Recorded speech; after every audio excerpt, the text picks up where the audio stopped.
욥기 우리의 고난과 하나님의 주권입니다. 욥기 우리의 고난과 하나님의 주권. 우선 명칭을 보시면 첫째, 히브리어로는 이욥이라고 이렇게 우리가 발음을 합니다. 영어로는 주욥 이렇게 되어 있습니다. 사실 영어 발음이기 때문에 정확하게 한글로 옮기긴 좀 어렵지만 가만히 들어보면 주욥 이렇게 되어 있습니다. 우리말로는 욥기해서 중심인물 욥에 대한 기록이다. 그래서 욥기라고 이렇게 되어 있습니다. 이 욥의 뜻은 특별히 히브리어로 볼 때는 박해받는 자, 고난받는 자 이런 뜻을 가지고 있습니다.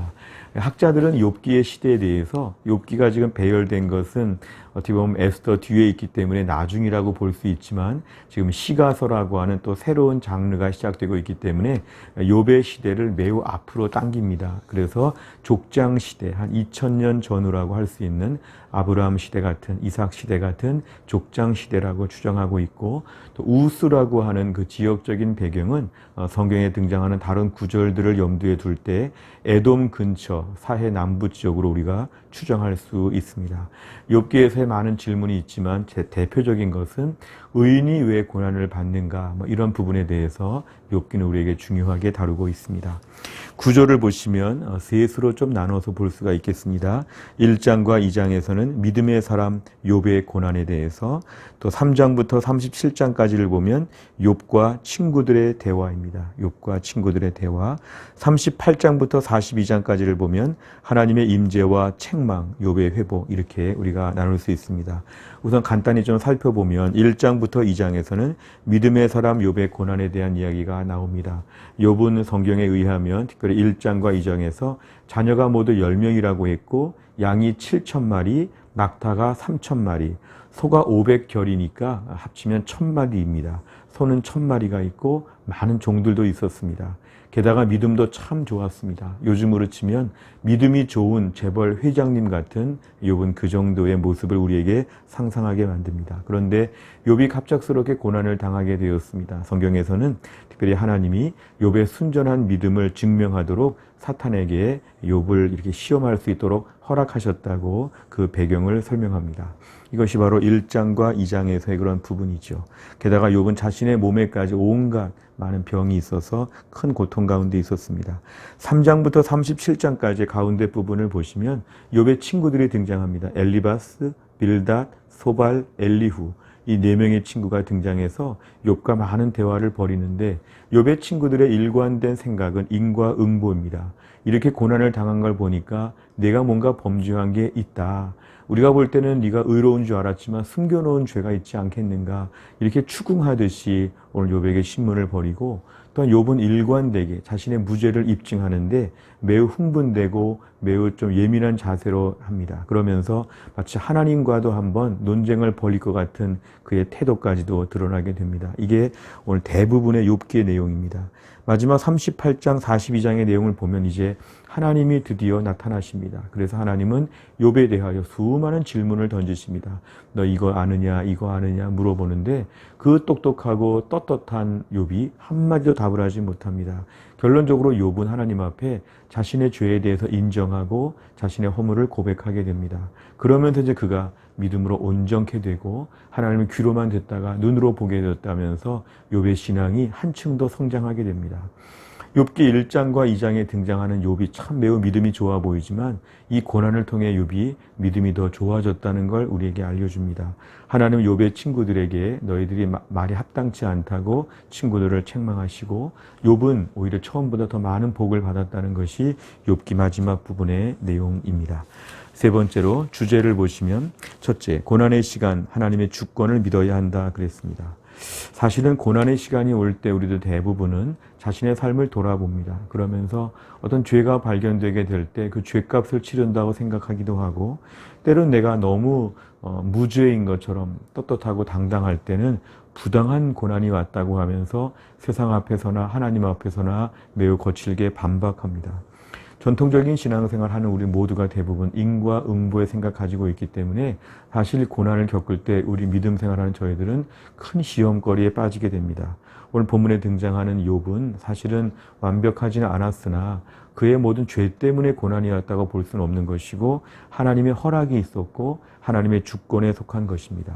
우리가 이 땅에서 고난을 받을 때 이 고난에는 하나님의 주권이 있다는 걸 믿어야 됩니다. 때로는 큰 죄가 없어도 나에게 고난이 올 수 있다. 믿음으로 열심히 살수록 고난이 더 가중될 수 있다. 이 고난은 나의 죄에 대한 대가라기보다 하나님이 이 속에서 일하시는 바가 있다.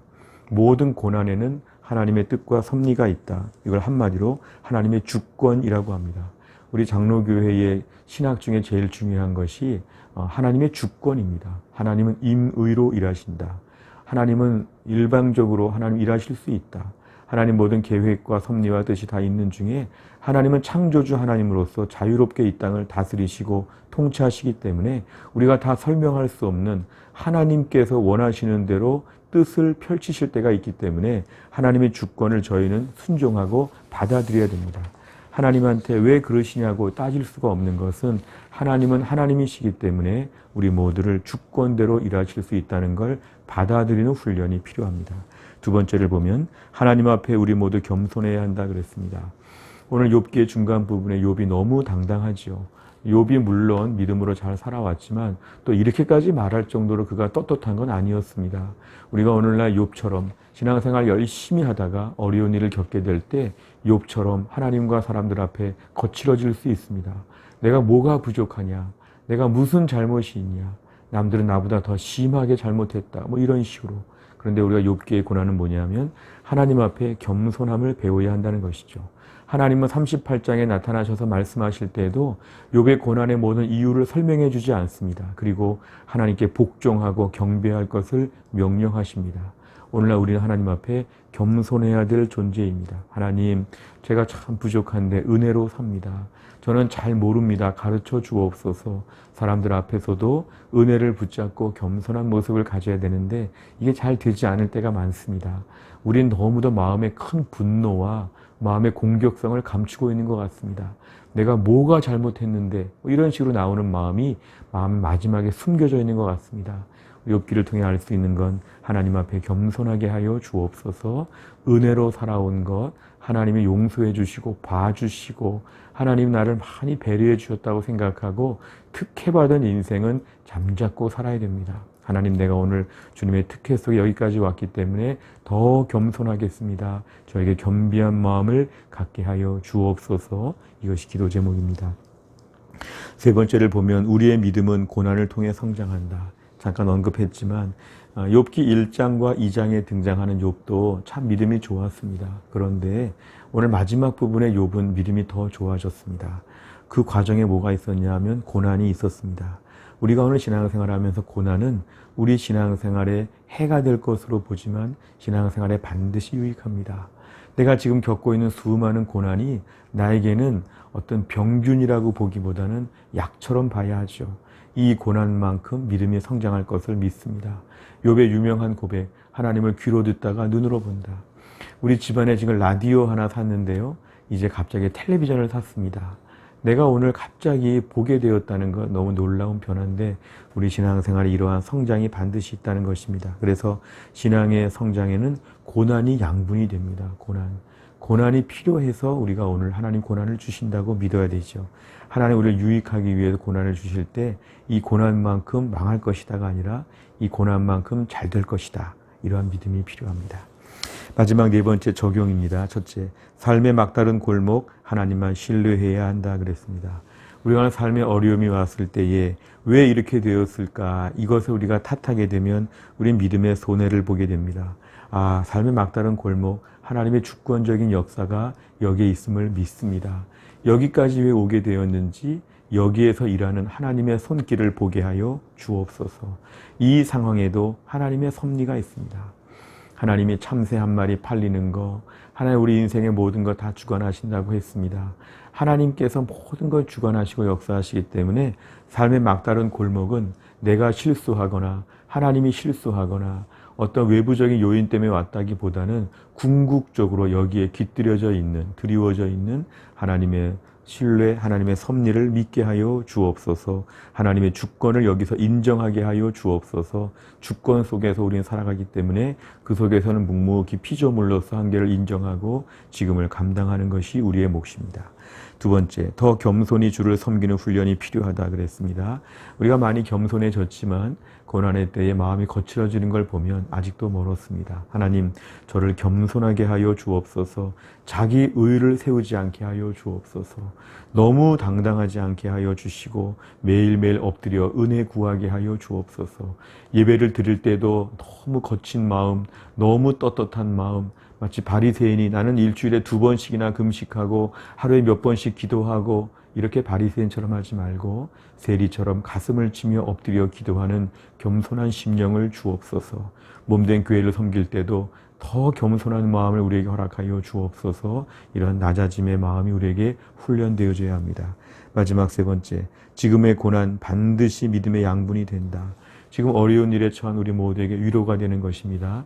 지금의 고난만큼 나는 믿음이 좋아질 것이다. 이걸 믿어야 됩니다. 따라해 보실까요? 지금의 고난만큼 믿음이 좋아진다. 네, 우리가 지금의 고난만큼 믿음이 좋아질 것이기 때문에 지금의 고난을 하나님 반드시 활용하십니다. 하나님이 활용하셔서 재활용하셔서 지금의 고난을 통해서 내가 더 좋은 믿음의 사람이 될 것이고 신앙이 더 확실해질 것입니다. 욥기 1장과 2장의 욥을 우리가 원하지만 욥의 모습은 42장의 욥이 정말 믿음 좋은 욥입니다. 오늘도 우리가 믿음의 사람으로 든든하게 서서 새해의 1년 동안 우리가 욥처럼 매일매일 믿음이 더 성장할 수 있기를 간절히 바랍니다.